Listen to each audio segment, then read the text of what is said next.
was your inspiration for this building in terms of the design? The design, if you'll look at the atrium space, represents the meandering path of life, as well as the students' travel through education, and how students, when you begin on your path through life, you experience different changes that shift your way of thought and your way of thinking.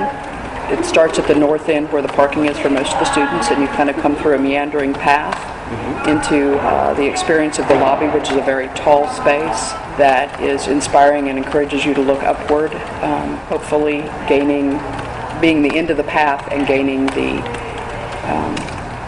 goals and aspirations at the end of the path. We wanted to let a lot of light into the building.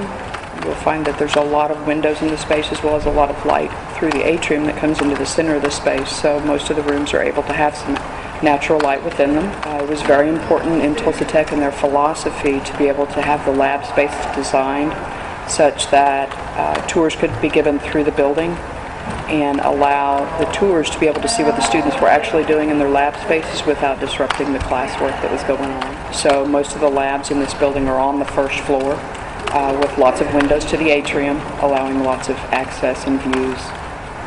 The exterior design is also rather unique.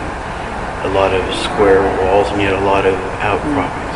Tell me about what was behind that. Part of it was there's a large curving wall that faces Memorial. Part of that is trying to soften the facade and again bring the curves and the change in direction that represent your travel through life and your travel through an educational experience, representing a direction and a force to move towards something. It's kind of a conglomeration of the rigid structure that's a lot of times applied to education, and yet how a person's inner emotions and drive curve and control the direction and the path that flows. Is there any particular thing that you put a lot of time into, or that particularly means a lot to you personally, or just something that turned out much better than you anticipated? I guess my favorite space would be the lobby space, and just because I do find it inspiring. It's very tall.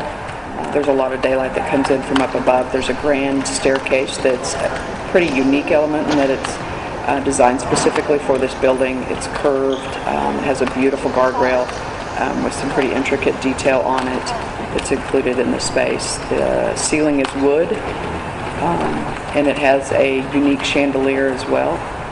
And I, as an architect, find that to be one of the most creative spaces in the building. I've been told by architects with PSA Dewberry working on a project out in St. Springs. They really appreciated the fact that Tulsa Tech would allow them to put in and wanted to encourage putting in a lot of the more beautiful amenities, things that didn't necessarily apply to anything about education but could inspire the students. Which times describe what you're talking about here. Correct. I think a lot of what we've brought to this building is a little bit of a higher level of quality, which I think inspires the students to want to take care of the facility and treat it as a second home. It's a very nice facility to walk into, and I think and I hope that the students are proud that they can go back to their home schools and be able to tell them that this is where they're going to school and this is where they're getting an education in addition to their home school.